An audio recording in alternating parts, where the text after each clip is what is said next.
আপনারা ইতিমধ্যে জেনেছেন আমাদের রাজপথের লড়াই আমাদের হাজি ভাইকে কিভাবে কাপুরুষের মতো দিনে দুপুরে হামলা করে পালিয়ে যাওয়া হয়েছে। এই প্রশাসনকে বলতে চাই, আপনারা কি করেন? আপনারা কি চুরি করে আছেন?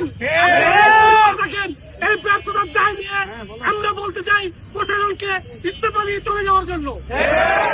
যেহেতু আপনারা এই বাংলাদেশ পরিচালনায় ব্যর্থ, 24 পরবর্তী বাংলাদেশ আপনাদের দ্বারা পরিচালিত হচ্ছে না। আপনারা বিপ্লবীদের হাতে এই দেশকে ছেড়ে প্রত্যেকে নেমে যেতে পারেন। আমরা বলতে চাই, যদি হাজি ভাইয়ের কিছু হয়ে যায় তাহলে যারা এই হামলা করেছেন, যারা বলতে চান, যারা এই মেসেজ দিতে চান যে 24 পরবর্তী বাংলাদেশে যারা নতুন রাজনীতির বন্দোবস্ত কায়েম করার জন্য নতুন ভাবে যুব সমাজ যারা আই হ্যাট পলিটিক্স ছিল আই লাভ পলিটিক্সে রূপান্তর হয়েছে, তাদেরকে ভয় ভীতি দেখিয়ে আপনারা এই বন্দোবস্ত পুরাতন বন্দোবস্তের কারণে ফিরে যেতে চান।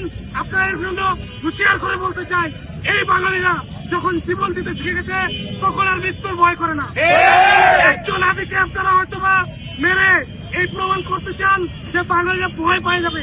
24 পরবর্তী এই আন্দোলনরত যুব সমাজকে আপনারা ব্যাগ ফুটে পাঠাতে পারবেন, কিন্তু এটা আপনার স্পষ্ট ভুল ধারণা।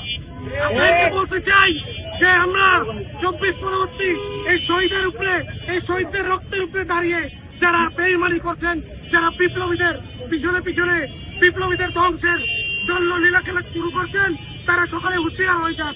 সামনের দিন আপনাদের জন্য রাজপথকে কঠিন করে দেওয়া।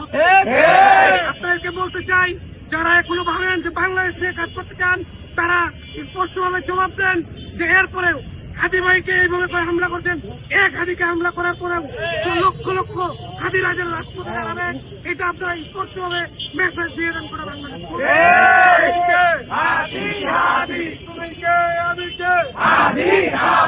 সংগ্রামী ছাত্র জনতা।